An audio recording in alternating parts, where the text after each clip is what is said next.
जगदेव बाबू 90% लोगों की बात करते थे और क्या कहते थे, जो भी हाथ से श्रम करता है ना, मेहनत करके जीता कमाता है, वो सब 90% शोषित में आता है, श्रमजीवी में आता है। और आज हम सब जातियों में बंट गए। जो सम्राट अशोक के चिन्ह, अशोक स्तंभ को और उनके जो प्रतीक हैं, जो धम्म चक्र प्रवर्तन का चक्र है, उसको भी आज खतरे में डालकर इस देश का संविधान बदलना चाहता है। इसलिए सम्राट अशोक के वारिसों, आपके सामने सबसे बड़ा खतरा आपके इतिहास को मिटा देने का है। एक प्रथा है जिसका नाम है डोला प्रथा। इज्जत, आबरू, मान सम्मान की बात करने वाले लोग जिस देश में ये बात कहकर के खुद को गौरवान्वित करते हैं कि यत्र नार्यत्र पूज्यन्ते रमन्ते तत्र देवता, जहां नारी की पूजा होती है वहां नारी को समान अधिकार तक नहीं मिला, पढ़ने का अधिकार तक नहीं मिला, फिर भी इज्जत का सारा ठीकरा नारी के ऊपर फोड़ा गया। ऐसे वक्त में डोला प्रथा क्या प्रथा थी? आप शादी विवाह करें तो शादी विवाह करने के बाद दुल्हन को कौन लेके जाएगा ये आपको पता ही नहीं, और आप रोक भी नहीं सकते थे। ये बहुत कड़वा इतिहास है और इस बिहार के लोगों ने उसके खिलाफ क्रांतिकारी ढंग से लड़ाई लड़ी और उस प्रथा को बंद कराया। इसलिए मैं बिहार की जमीन को उम्मीदों की जमीन के रूप में देख रहा हूं। उस लोगों में हम अपने को शामिल नहीं कर रहे, इसलिए ऐसे लोगों को पहचानने का भी संकेत हम करेंगे। हमारे लिए बुद्ध को याद करने का मतलब अपने ऐसी वैचारिक जड़ को याद करना है जिसने पूरी दुनिया के इंसान को इंसान के बराबर समझ करके मोहब्बत और प्रेम का पैगाम दिया, समानता और न्याय का पैगाम दिया। और हमारी किताबों में कहा जाता था, लिखा पढ़ा, द लाइट ऑफ एशिया। मैं बुद्ध को याद करता हूं तो मुझे लगता है कि द लाइट ऑफ ग्लोब, यानी दुनिया में ज्ञान और तर्क, प्रज्ञाशील करुणा की सबसे उज्जवल मशाल का नाम है तथागत बुद्ध। इसलिए मैं उन्हें सबसे पहले याद करता हूं। और आज जिस सबसे बड़े नायक द ग्रेट सम्राट अशोक को याद करते हुए राष्ट्रीय एकता परिषद ने कार्यक्रम रखा है। आज बिहार लेनिन बाबू जगदेव प्रसाद का शहादत दिवस है और आज के दिन हम सम्राट अशोक को याद कर रहे हैं।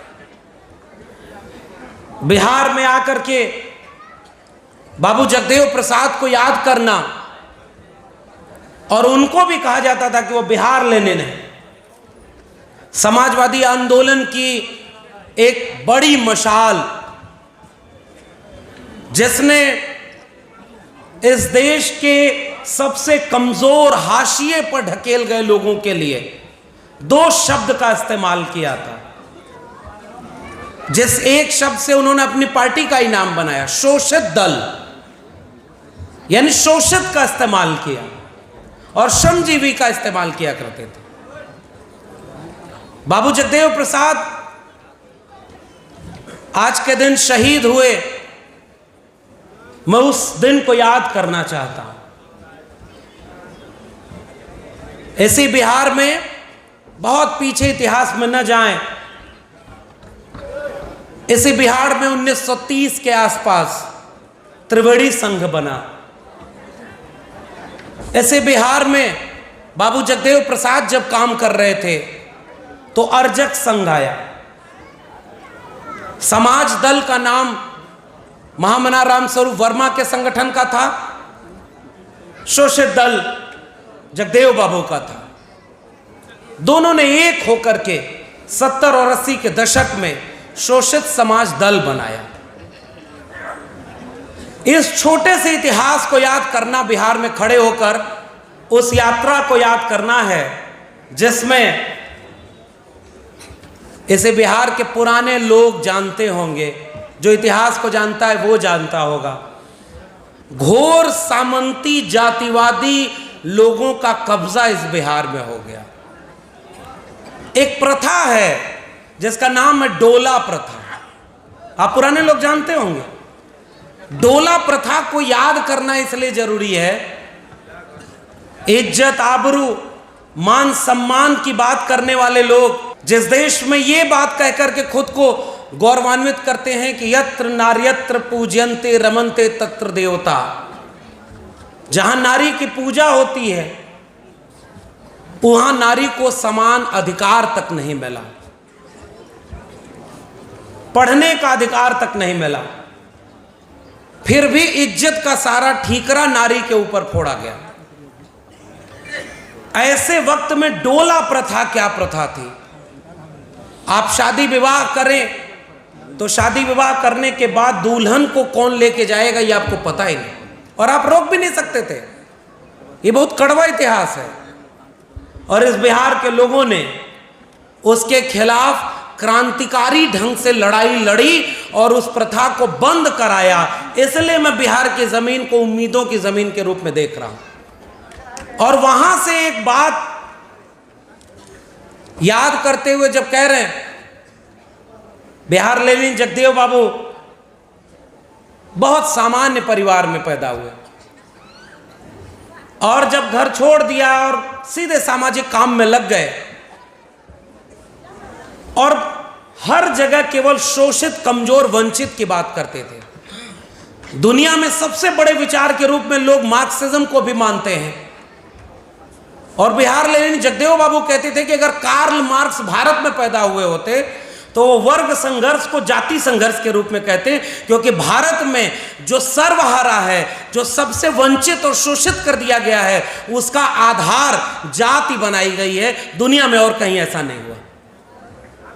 इसलिए वो कहते थे कि 10% लोग पर 90% लोगों का शासन है। वो 10% लोग 90% के ऊपर शासन कर रहे हैं। तो त्रिवेणी संघ और अर्जक संघ का इतिहास पता नहीं अब बिहार में कितना जिंदा है।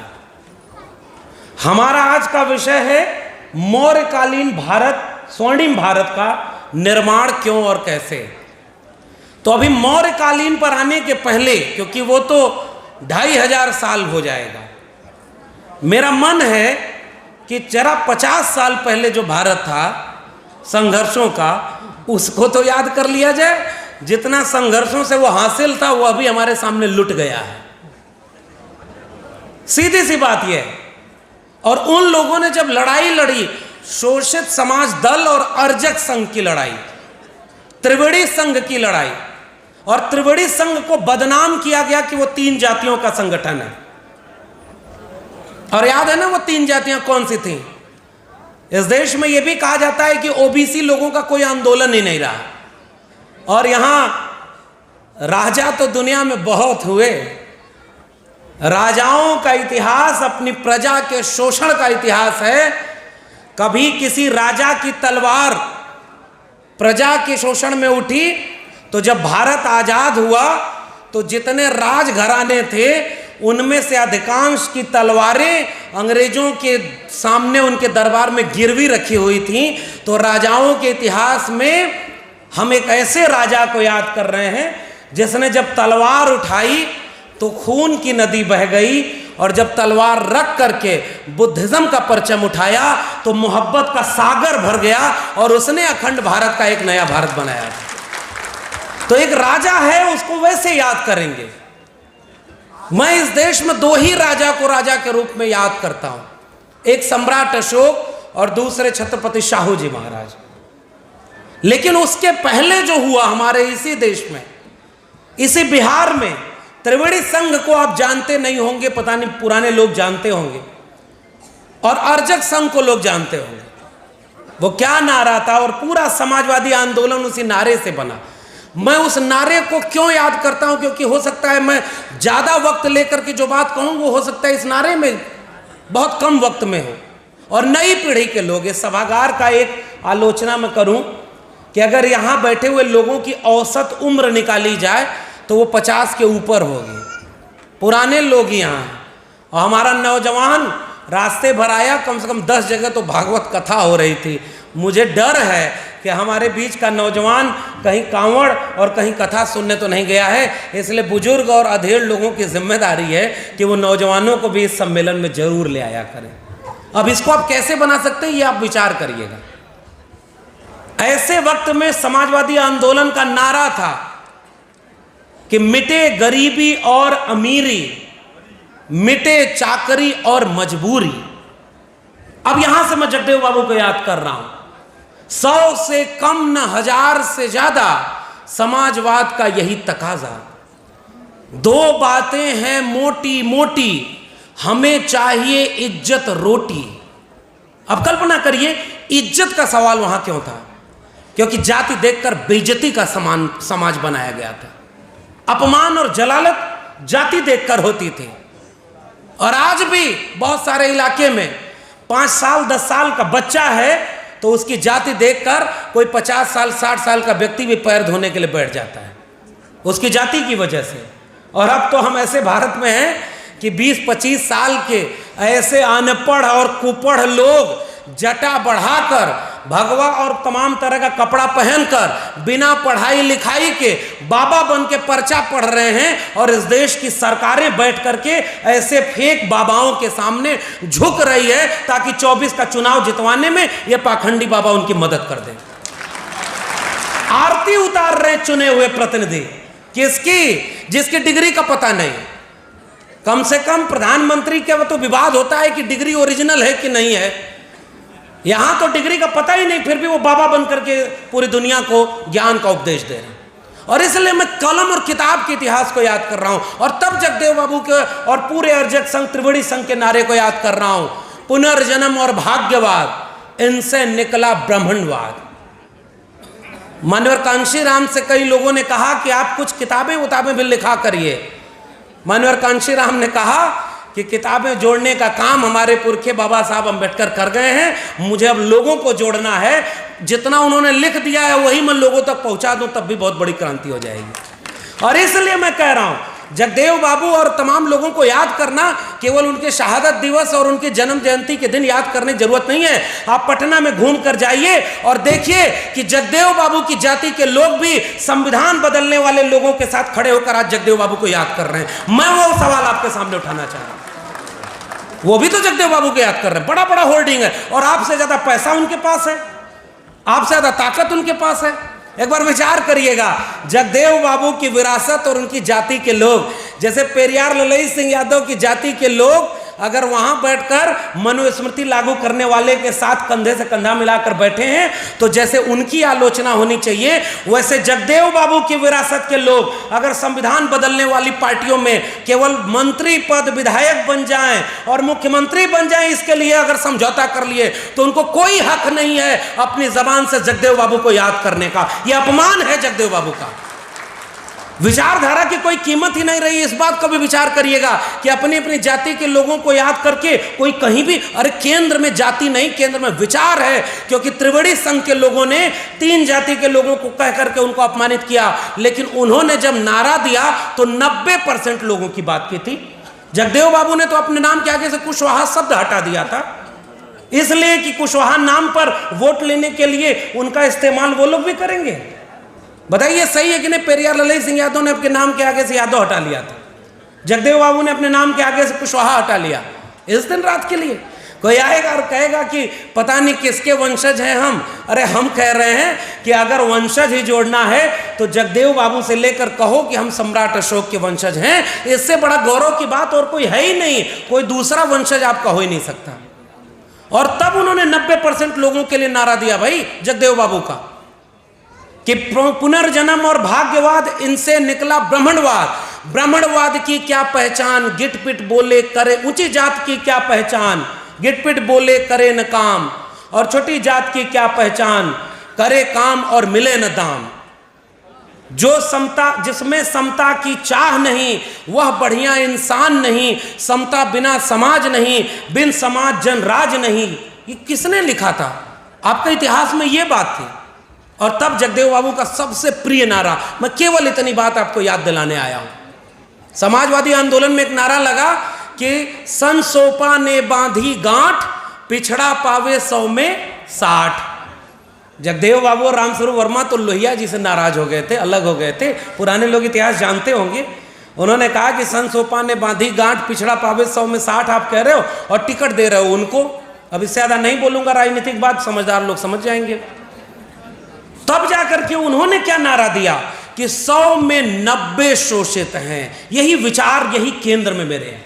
हम अपने अपनी जाति के लोगों के नायक बना करके उनको पूजेंगे। और मैं तो शुक्रिया अदा करता हूं इस मंच का, कितना खूबसूरत गुलदस्ता बनाया है।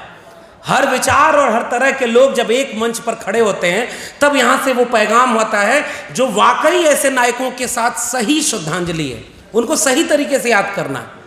समाजवादी आंदोलन का नारा केवल पिछड़ा पावे 100 में 60 था, और जगदेव बाबू का नारा क्या था? 100 में 90 शोषित हैं, और शोषितों ने ललकारा है धन धरती और राजपाट में 90 भाग हमारा है, 10 का शासन 90 पर नहीं चलेगा, नहीं चलेगा। यह नारा जगदेव बाबू का था। जगदेव बाबू अपनी जाति के नेता नहीं थे। जगदेव बाबू 90% लोगों की बात करते थे। और क्या कहते थे? जो भी हाथ से श्रम करता है ना, मेहनत करके जीता कमाता है, वो सब 90% शोषित में आता है, श्रमजीवी में आता है। और आज हम सब जातियों में बंट गए और अलग अलग जातियों की पॉलिटिकल पार्टियां बन गई हैं। पॉलिटिकल पार्टियों का आपके जाति का नेता आपका वोट ले जाएगा, उनकी जाति का नेता उनका वोट ले जाएगा, और उसको एक जगह पद नहीं मिलेगा तो पार्टी बदल के दूसरी तरफ चला जाएगा। ये भी तो बात सच्चाई यहां से कहनी है। आज अगर जगदेव बाबू होते तो क्या कर रहे होते? क्या जगदेव बाबू ये देख करके खुश हो रहे होते कि जिस समाज को 90% कहने की बात कही थी, मानवर कांशीराम 85% जोड़ते थे, आप उसको और बढ़ा के 90% कर लीजिए। वो 90% समाज तो आज जातियों में बटा हुआ है, और केवल मंच पर यह अफसोस कि हम इतने संख्या में 90%, और शासन कौन कर रहा है? शासन वो कर रहा है जो सम्राट अशोक के चिन्ह, अशोक स्तंभ को और उनके जो प्रतीक हैं, जो धम्मचक्र प्रवर्तन का चक्र है, उसको भी आज खतरे में डालकर इस देश का संविधान बदलना चाहता है। इसलिए सम्राट अशोक के वारिसों, आपके सामने सबसे बड़ा खतरा आपके इतिहास को मिटा देने का है। और वो भी एक कैसे लोगों के साथ काम कराया जा रहा है जिसको कहा जा रहा है कि वो भी तो ओबीसी हैं। और अगर ये खतरा इस मंच पर डिस्कस नहीं होगा तो जयंती मनाकर कल आप वापस लौटोगे तो अंत में होगा क्या? 2024 का चुनाव आखिरी चुनाव है, केवल इतनी पॉलिटिकल बात करने आया हूं। आखिरी चुनाव है, उसके बाद सिलेबस बदल दिया जाएगा, इतिहास की किताबें बदल दी जाएंगी, और यह बदल के पढ़ाया जाएगा कि सम्राट अशोक भी सबसे बड़े हिंदू थे और वो हिंदू राष्ट्र बनाना चाहते थे। हम उनका अखंड भारत बनाना चाह रहे हैं। यह खतरा हमारे सामने साफ तौर पर है। अगर सिलेबस बदल दिया, एजुकेशनल इंस्टीट्यूशन खत्म कर दिए, तो नई पीढ़ी के लोगों को एक दिन किताब में पढ़ाया जाएगा कि चंद्रयान 3 इसलिए कामयाब हुआ था क्योंकि उस समय जो राजा था वो चंद्रयान को उठाकर ले गया और वहां चंद्रमा पर रख के वापस चला आया और 56 इंच की छाती चौड़ा करके कहा कि मैंने ये काम किया है। ये सीधे सिलेबस में लिखा जाएगा। अगर विश्वास ना हो तो हरियाणा और महाराष्ट्र 2 जगह की किताबों का मैं रेफरेंस देकर जा रहा हूं। सिलेबस बदल दिया जाएगा, और सिलेबस बदल दिया जा रहा है, और आपके लोगों को कलम और किताब से दूर कर दिया गया। कलम और किताब अगर खतरे में आ गई तो फिर तो आपको कुछ बचेगा नहीं। अब आइए कैसे? जगदेव बाबू को याद करने का मतलब क्या है?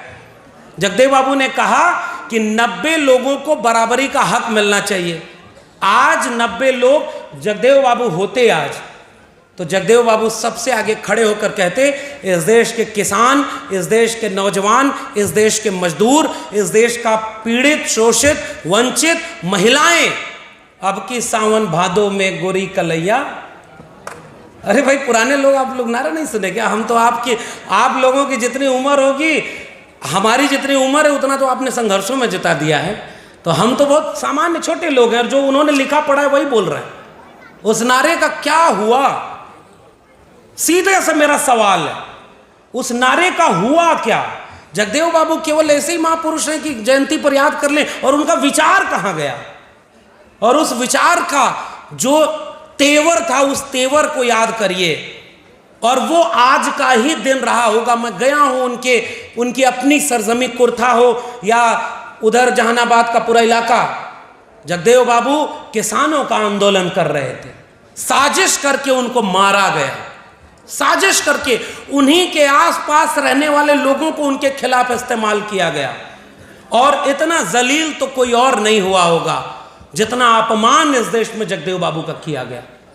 और जब पानी मांगने पर उनके ऊपर पेशाब किया गया तो मुझे लौट कर वो बात समझ में आई कि प्रकृति में कहीं भी अगर जगदेव बाबू होंगे तो उस दिन भी रोए होंगे जिस दिन वो इतिहास दोहराया गया और मध्य प्रदेश के एक आदिवासी के ऊपर एक वैसे ही व्यक्ति ने उसके ऊपर पेशाब किया। ये भारत कहाँ बदला और किसके लिए बदला है, ये सवाल आज यहाँ से पूछना जरूरी है।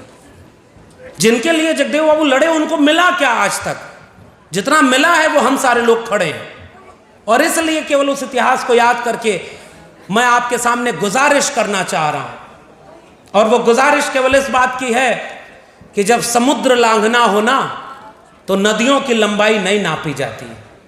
सीधी सी बात है, जगदेव बाबू एक समुद्र का नाम है। तमाम जातियों की नदियां जाकर एक सागर में मिल जाती हैं, तब कोई फूले, अंबेडकर, पेरियार और जगदेव बाबू और रामस्वरूप वर्मा बनते हैं। उनको अब जातियों में बांटे तो हम सब बंटकर खत्म हो जाएंगे। इस बात को याद रखना होगा। इसे मैडम ने वो नारा सारा याद दिला दिया, इसलिए मैं दोहराऊंगा नहीं।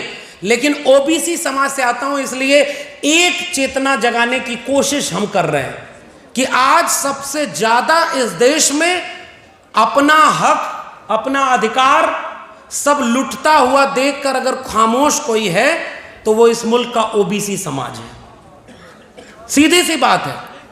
और ओबीसी समाज को पहला कमीशन बना काका कालेलकर कमीशन, उसने कहा कि जाति जनगणना होनी चाहिए 1931 के बाद।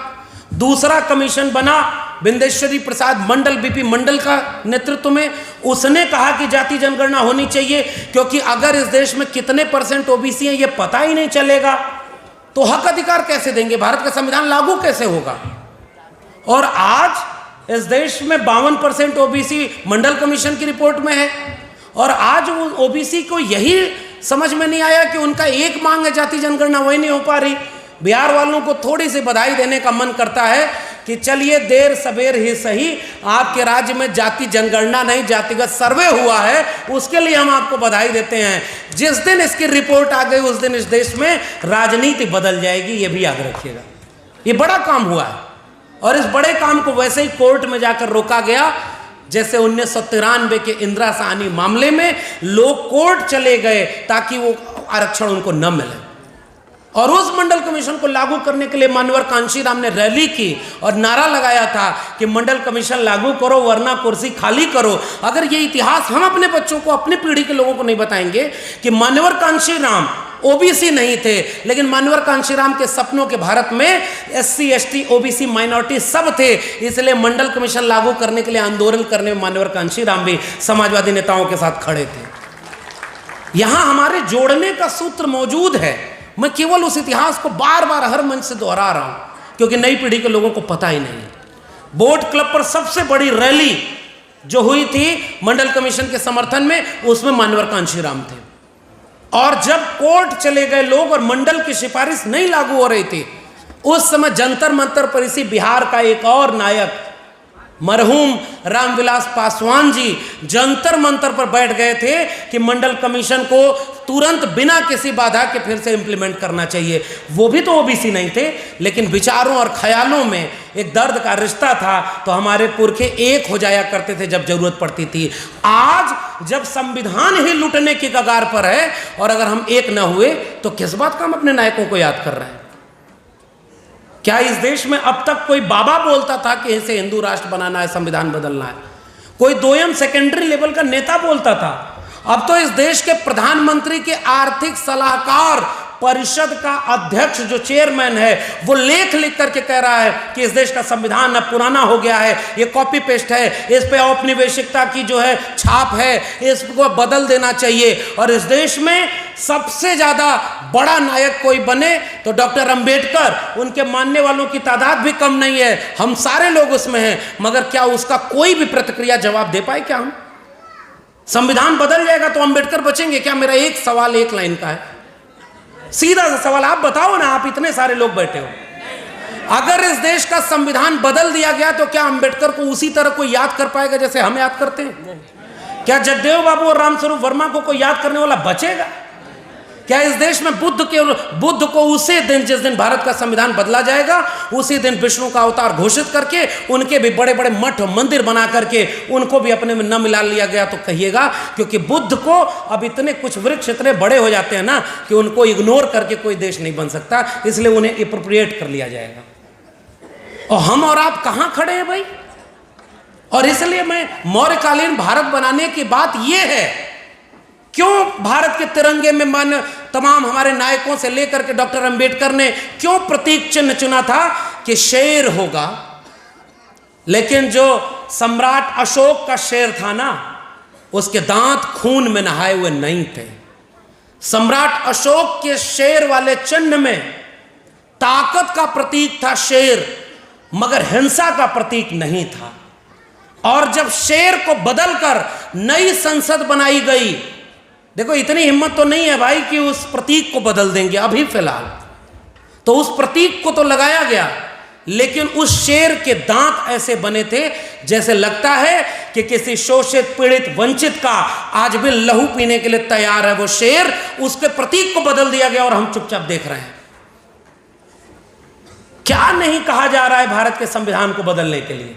इसलिए इस मंच पर केवल मेरी चिंता इतनी है, क्योंकि बाकी लोग बचे न बचे, लेकिन मुझे मेरा पता है और हम जैसे तमाम लोग जो निडर होकर के बोल रहे हैं आपकी हिम्मत पर, अगर इस देश का संविधान बदल गया तो हम में से कोई सुरक्षित नहीं बचेगा। इस बात में कोई दो राय नहीं होनी चाहिए।